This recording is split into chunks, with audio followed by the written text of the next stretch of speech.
राजकुमारों, ये ऋषियाश्रम है। आओ आओ।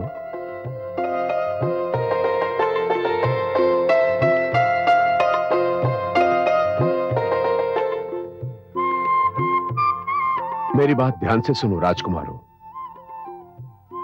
ये ऋषि आश्रम है। यहां तुम सबको राजभवन जैसी सुख सुविधाएं प्राप्त नहीं होंगी। यहां का जीवन कष्टदायक है। हे गुरुदेव, जो सरलता से प्राप्त हो उसका मूल्य कम होता है, और जो कष्ट के उपरांत प्राप्त हो वो उतना ही मूल्यवान होता है। हम यह विद्या प्राप्त करने आए हैं, और विद्या सरलता से प्राप्त नहीं होती। हम हर कष्ट सहने को तैयार हैं। तुमने तो मेरा चित्त प्रसन्न कर दिया शिष्य। यदि विद्या प्राप्त करने की इच्छा इतनी ही प्रबल है तो मैं भी वचन देता हूं कि अपना सब कुछ तुम्हें दे दूंगा। वे विद्याएं जिनसे मैं संपन्न हूं तुम्हारी हो जाएंगी। तुम चाहो तो मुझे रिक्त कर सकते हो शिष्य। विद्या ऐसा धन है जो बांटने से कम नहीं होता। आप अपनी सारी विद्या देकर भी सदैव हमसे अधिक विद्वान रहेंगे। सुंदर, अति सुंदर विचार हैं तुम्हारे। अच्छा, अब तुम सब अपना अपना निवास स्थान चुन लो। कल से तुम सबकी औपचारिक शिक्षा प्रारंभ हो जाएगी।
अरे, आप सब अभी तक जाग रही हैं?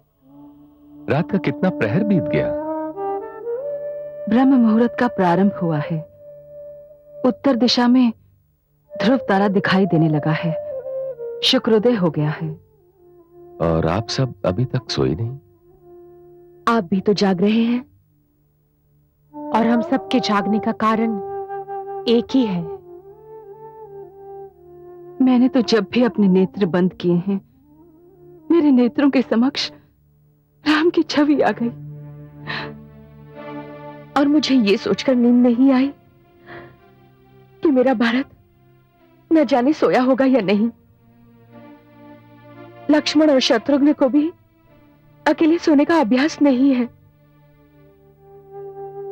राजभवन के पाले धरती पर सो रहे होंगे। न जाने मेरा राम क्या कर रहा होगा।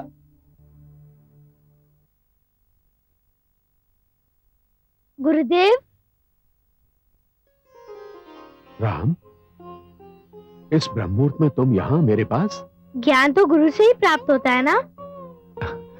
परंतु रात्रि के इस अंतिम प्रहर में तुम्हें जगाया किसने? जिज्ञासा ने। जिज्ञासा? कैसी जिज्ञासा वत्स? पिताश्री ने मुझे बताया है कि आप अपने शिष्यों को धर्म की शिक्षा देते हैं। मैं जब से यहाँ आया हूँ यही सोच रहा हूँ कि धर्म क्या होता है। गुरुदेव, मुझे बताइए ना, धर्म क्या होता है? अच्छा, तो आप ये जानना चाहते हैं कि धर्म क्या होता है? अवश्य, परंतु आप मुझे आप कहकर क्यों संबोधित कर रहे हैं? अब मैं आपको आप कहकर ही पुकारूंगा। क्योंकि आपने जो प्रश्न किया है वो आपकी छोटी सी आयु से मेल नहीं खाता। ऐसे प्रश्न तो बड़े और महान व्यक्ति ही किया करते हैं। आइए मेरे साथ।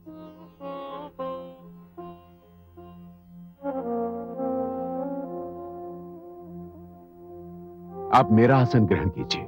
गुरुदेव, आसन ग्रहण कीजिए। जो आ गया।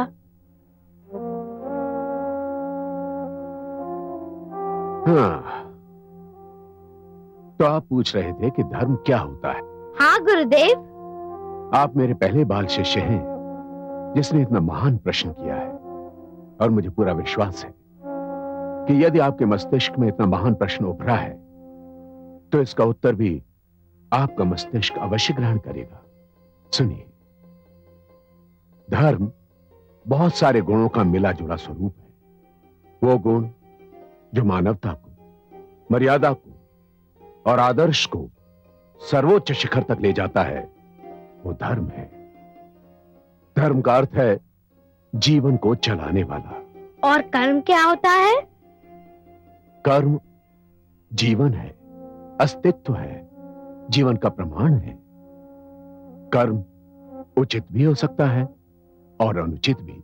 उचित और अनुचित कर्म की पहचान क्या है? वो कर्म जिसको करने से आत्मा को अपार सुख मिलता है, वो उचित होता है, और वो कर्म जिसको करने से आत्मा को दुख पहुंचे, वो अनुचित होता है। वत्स, धन्यवाद गुरुदेव, आपने मुझे धर्म और कर्म का अर्थ बता दिया। मैं आपको वचन देता हूँ कि सदैव उचित और शुभ कर्म ही करूँगा। सारा जीवन मानवता, मर्यादा और आदर्श को सर्वोच्च शिखर तक ले जाने का प्रयास करूँगा। सुंदर, अति सुंदर। अब मुझे आज्ञा दीजिए गुरुदेव। यशस्वी भव।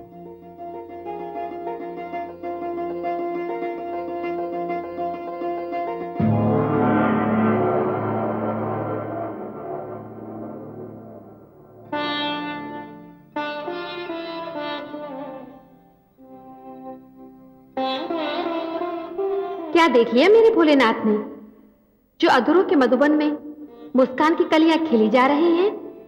देवी, मैं धरती पर राम की लीला देख रहा था। वे गुरु वशिष्ठ के आश्रम में शिक्षा प्राप्त कर रहे हैं। एक बात पूछूं भोलेनाथ? अवश्य पूछिए।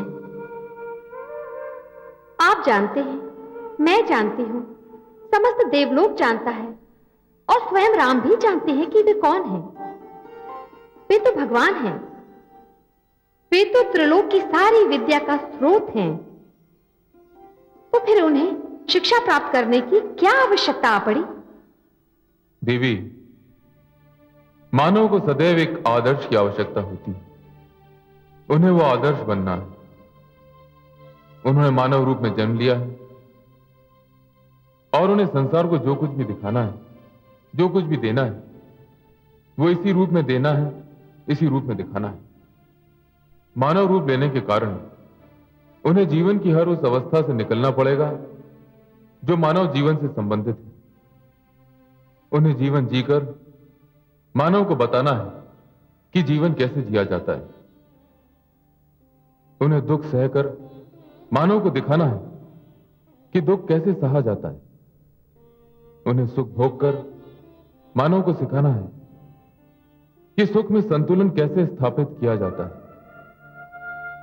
देवी, राम को संसार को जीवन की, मानवता की नई परिभाषा देनी है।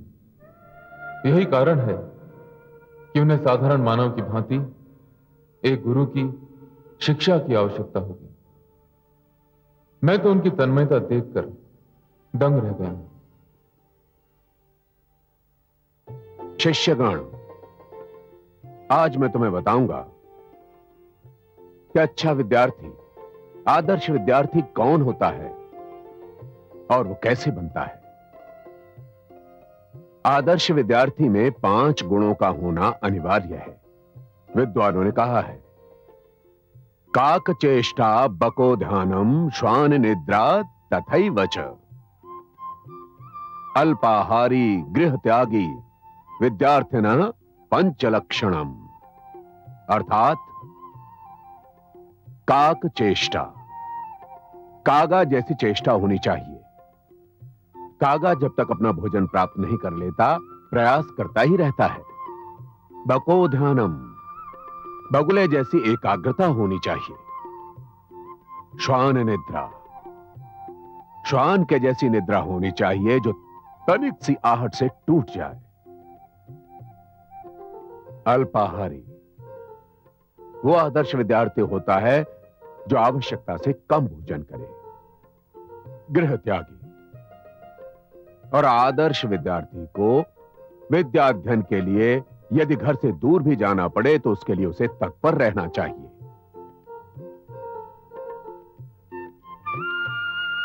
ऐसा होता है आदर्श विद्यार्थी। स्वामी, विघ्न डालने के लिए क्षमा चाहती हूँ। कहो देवी। अभी अभी संदेश मिला है कि चारों राजकुमारों का भोजन राजभवन से आने वाला है। शेष शिष्यों का भोजन मैंने तैयार कर लिया है।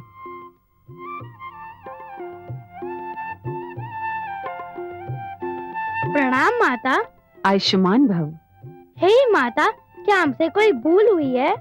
भूल नहीं तो तुम ऐसा क्यों पूछ रहे हो पुत्र? यदि भूल नहीं हुई है तो आप हमें ऐसा दंड क्यों दे रही हैं? दंड? कैसा दंड? मैं तुम्हारी बात नहीं समझी पुत्र। हे माता, गुरुदेव ने हमें पुत्रों के रूप में स्वीकार कर लिया है।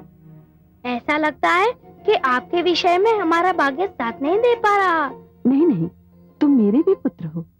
मैंने तुम्हें अपना पुत्र मान लिया है। मान लिया है तो आप हमें शेष शिष्यों जैसा क्यों नहीं समझ रही है? हमें अपने हाथ के बने भोजन से क्यों वंचित कर रही हैं? हे माता, जिस भोजन को आपके हाथों ने छुआ है वो तो हमारे लिए प्रसाद है। हमें इस प्रसाद से वंचित मत कीजिए। नहीं नहीं, मुझे क्षमा कर दो पुत्र। वास्तव में मुझसे बड़ी भूल हो गई पुत्र, बड़ी भूल हो गई। भरत, भरत कहाँ हो तुम?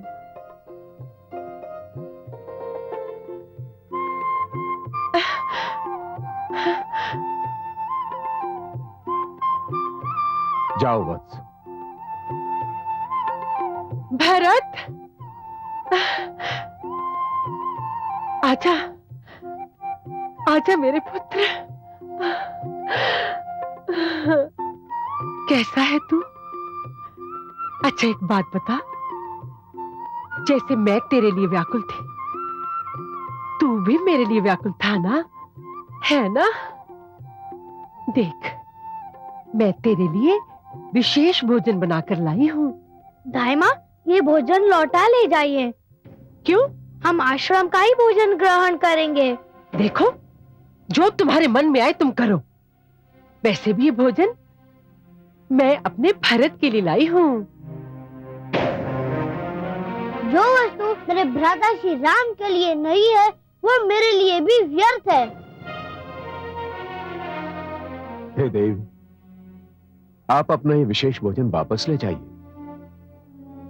क्योंकि चारों राजकुमार मेरे अन्य शिष्यों के साथ यहीं का भोजन करेंगे। यह राम का निर्णय है। कैसे बड़े भाई हो तुम? स्वयं ही निर्णय ले लिया कि आश्रम का रूखा फीका भोजन ही ग्रहण करोगे? अपने छोटे भाइयों से पूछा तक नहीं? अपने भाइयों को कष्ट देने का क्या अधिकार है तुम्हें? लक्ष्मण! ये क्या अनुज? एक वृद्धा स्त्री जो हमारी माता से भी आयु में बड़ी है, पत्थर उठाते हुए तुम्हें लज्जा नहीं आई? इसने आपको अपशब्द क्यों कहे? आपके विरुद्ध कोई भी कुछ बोलेगा मैं उसे नहीं छोड़ूंगा। नहीं अनुज, जो हाथ पुस्तक और लेखनी थामते हैं उनमें पत्थर शोभा नहीं देते। विद्यार्थी अगर पत्थर मारने लगे तो देवी सरस्वती रूठ जाएगी। आओ, धाई माँ मंत्रा से क्षमा मांगो।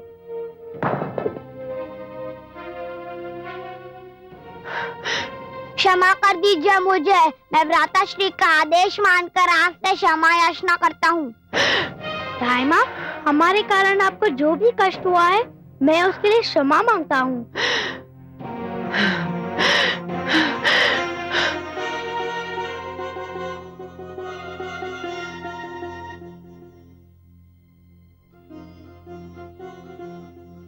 इस आयु में इतनी सहनशीलता, ये मात्र भक्ति, ऐसी अनुशासन प्रियता। हे राम, तुम महान हो, तुम महान हो पुत्र।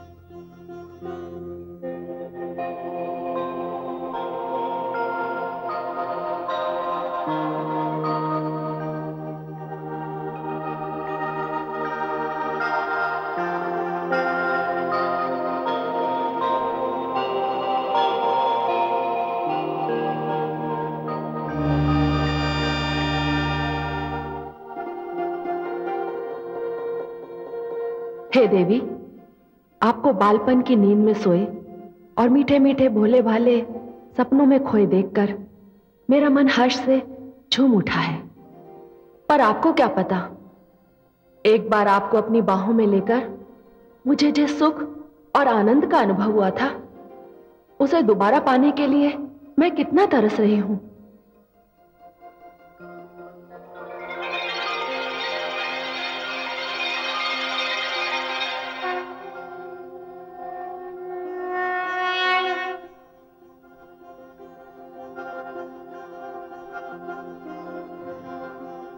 प्रणाम माते।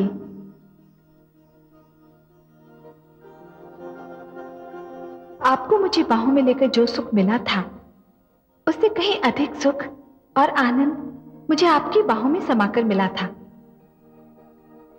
आपका ममता भरा स्पर्श मेरे जीवन में यूं घुल मिल गया है कि मैं चाहूं तो भी उसे अलग नहीं कर सकती। तो फिर मेरा आंगन छोड़कर राजा जनक का आंगन क्यों अपना लिया? वो एक विवशता है, एक सुंदर विवशता।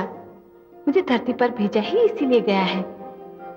मेरे प्रियतम से मेरा मिलन मेरे केवल इसी रूप में हो सकता है, और मैं अधिक क्या कहूं। अपने कमल नयन से मिलने की प्रतीक्षा में मुझे एक एक पल एक एक युग के समान लग रहा है। घबराइए नहीं देवी, वो दिन अब बहुत दूर नहीं है, और प्रतीक्षा तो प्रेम का एक अंग है। जो प्रियतम प्रतीक्षा के उपरांत मिलता है, वो बहुत मूल्यवान होता है। मैं प्रार्थना करूंगी कि प्रतीक्षा की ये घड़ियां बहुत शीघ्र बीत जाएं। किंतु अपनी इस माता को भूल ना जाइएगा।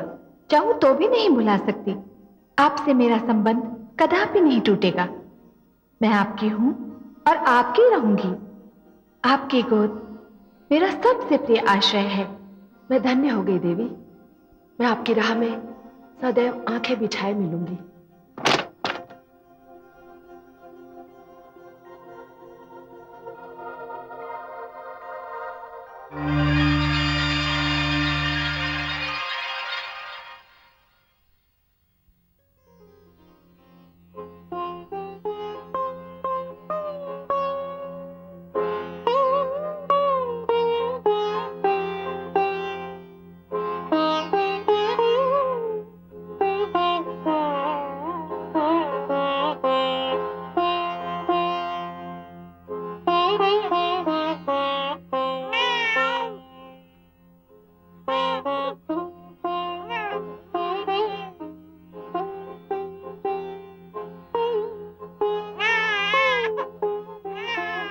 हे ईश्वर,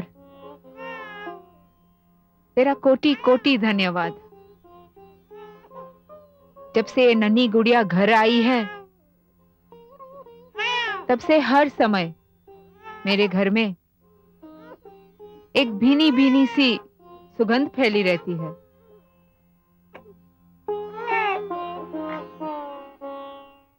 ये राम को क्या सूझी कि राजभवन का भोजन लौटा दिया? सर्वथा उचित किया मेरे राम ने। आश्रम में रहकर राजभोग का उपयोग करना कोई उत्तम बात ना होती। मेरा पुत्र जान गया है कि आश्रम में वह केवल एक विद्यार्थी है, राजकुमार नहीं।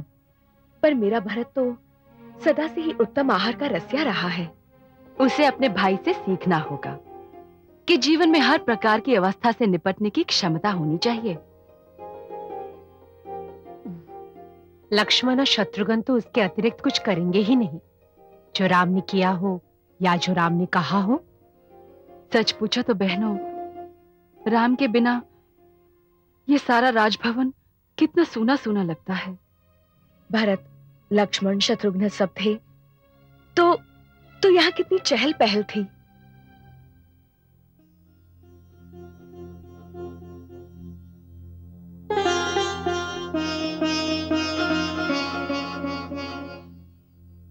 आज आप सभागार से बहुत शीघ्र लौट आए स्वामी। हाँ, राम को देखे बिना किसी कार्य में मन नहीं लगता। ऐसा लगता है जैसे उसके बिना मेरे जीवन में अब कुछ नहीं रहा। तो हम सब ऋषि वशिष्ठ के आश्रम क्यों न चले? कहीं ऋषिवर ये न समझे कि अयोध्या की रानियां कितनी उतावली हैं कि उनसे एक दिन भी धैर्य नहीं हुआ। ऐसा करते हैं, हम गुरुदेव के पास ये पूछने के बहाने चलते हैं कि हमारे पुत्रों का यज्ञोपवीत उपनयन संस्कार कब होगा। हाँ, ये उत्तम होगा। तो चलिए चलने की तैयारी। हाँ, चलिए।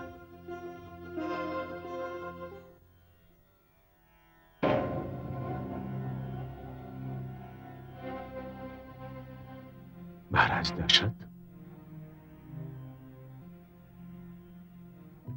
आपका स्वागत है अयोध्या नरेश। प्रणाम गुरुदेव। आयुष्मान भव। प्रणाम गुरुदेव। सौभाग्यवती भव। बिना सूचना दिए आने के लिए हम क्षमा चाहते हैं। आपको क्षमा मांगने की कोई आवश्यकता नहीं है नरेश। मैंने तो स्वयं कहा था कि आपका जब मन करे मेरे आश्रम आ सकते हैं।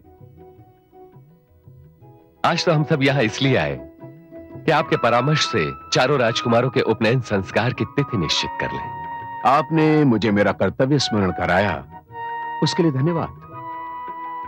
परंतु आप सभी के नेत्रों में पुत्र मिलन की लालसा स्पष्ट झलक रही है। ये सत्य है गुरुदेव। हम चारों अपने पुत्रों को देखने के लिए व्याकुल थे। जब धैर्य का बांध टूट गया तो निर्णय किया कि आश्रम चले ही जाए। कहां है हमारे पुत्र? यही है। आपके 3 पुत्र अपने बड़े भाई राम का चमत्कार देख रहे हैं। चमत्कार? हाँ, चमत्कार। राम ने स्वयं को तो धनुर्विद्या में निपुण कर ही लिया है, अपने तीनों भाइयों को भी अत्यंत निपुण कर दिया है। आइए, आप भी देखिए चमत्कार।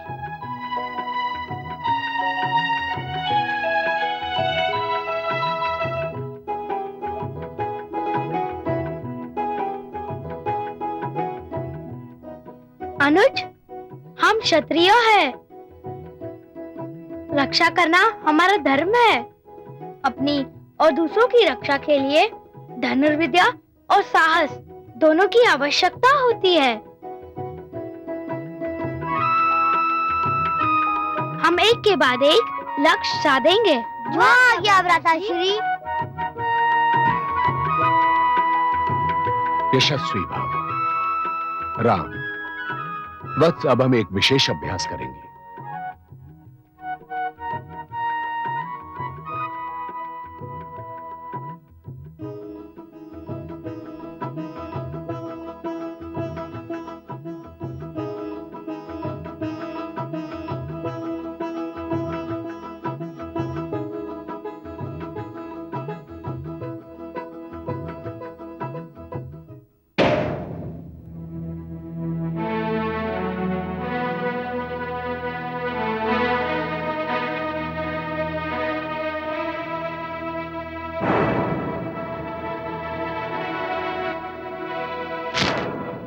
बाण चलाओ राम।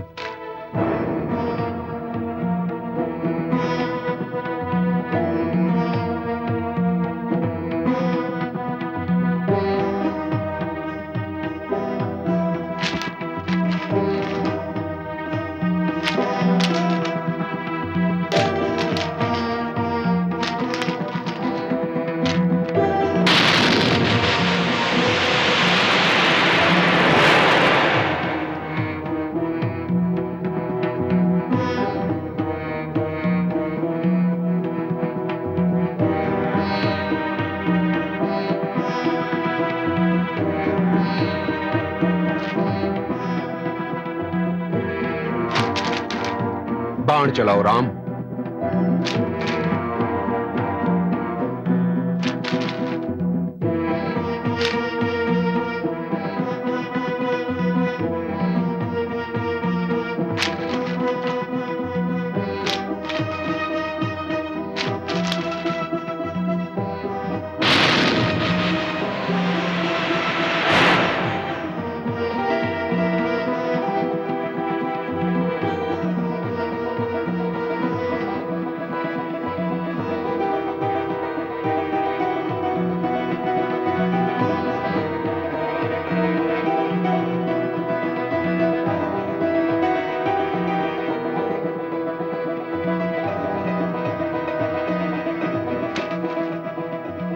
बाण चलाओ राम।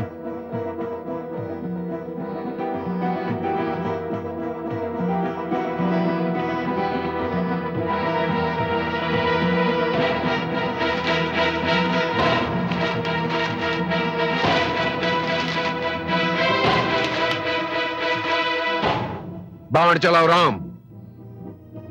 बाण चलाओ राम। नहीं गुरुदेव, मैं नहीं चलाऊंगा। परंतु क्यों?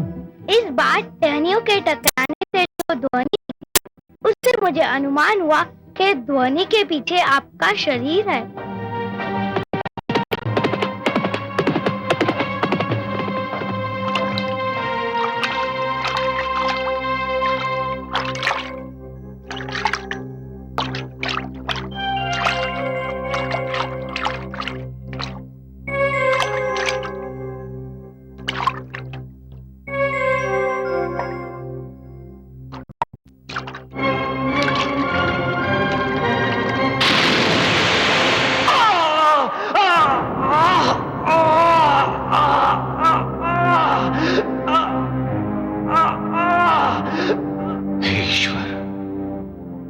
शब्द में दीवार चलाकर मैंने कोई अनर्थ तो नहीं कर दिया? ये मेरे अंतिम क्षण है। मानव पिता की सेवा करने का मेरा संकल्प मन में रह गया। हे राजन, उनके जीविकोपार्जन का प्रबंध अवश्य। देवी, मैं अयोध्या नरेश दशरथ हूं। राजा दशरथ? राजा दशरथ हमारे अहोभाग्य, किंतु हमारा श्रवण नहीं आया। वो हमारे लिए जल लेने गया था।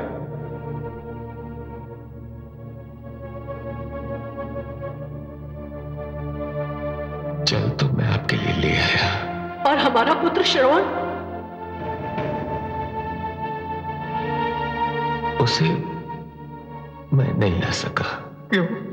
कहां है वो? आपका पुत्र पशु के धोखे में मेरे बाण से। नहीं, नहीं, तूने मेरे पुत्र को मार दिया। तुमने मेरे पुत्र को पशु की भांति मार दिया। नहीं देवी, पशु की भांति नहीं, पशु के धोखे में। सरयू तट पर मैंने एक ध्वनि सुनी और बिना सोचे समझे शब्द भेदी वार चला दिया और आपका पुत्र। हाय मेरा श्रवण, हाय मेरा पुत्र, हाय पुत्र, तू हमें भटकने के लिए छोड़कर कहां चला गया? हम दोनों नेत्रहीन कैसे जिएंगे? दंड तो हम नहीं देंगे, पर श्राप देकर अपना कलेजा अवश्य ठंडा करेंगे। नहीं।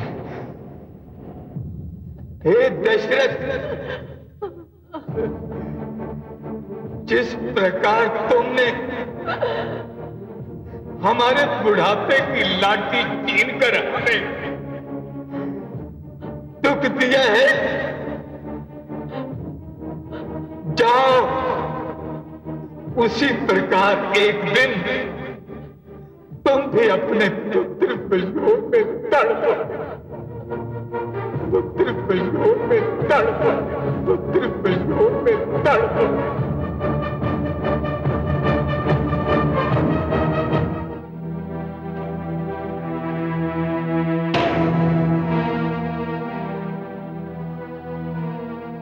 अब मेरे लिए क्या आ गया है गुरुदेव?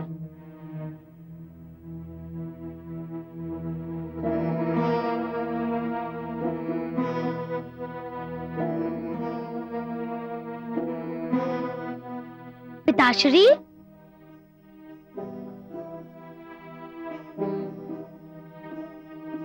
धन्य हो मेरे राम, धन्य हो। मैं प्रयास करूंगा कि ऐसा कोई अवसर ना आए जब मुझे तुम्हारा वियोग सहन करना पड़े।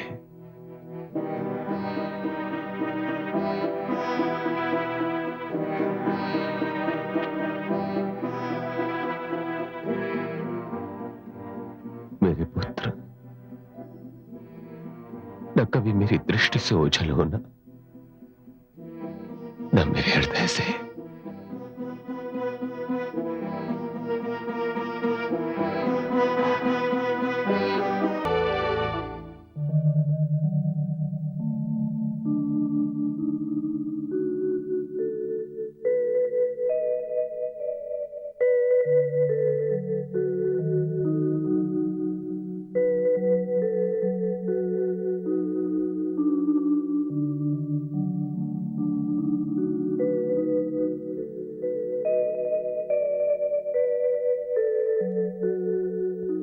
स्वामी,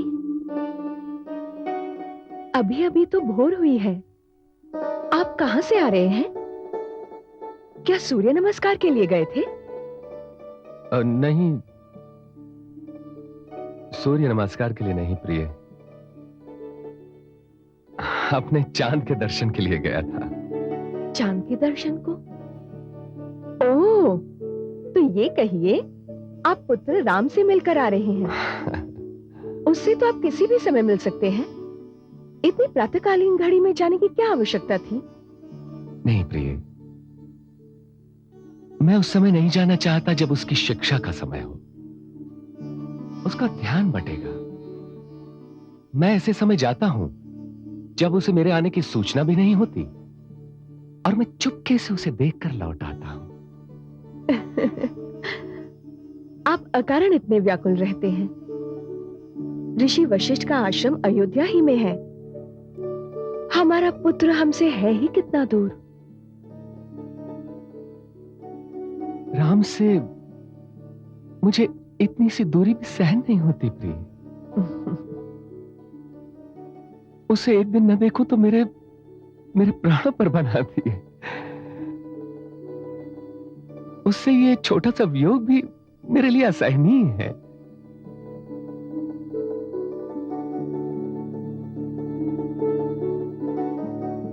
प्रिय,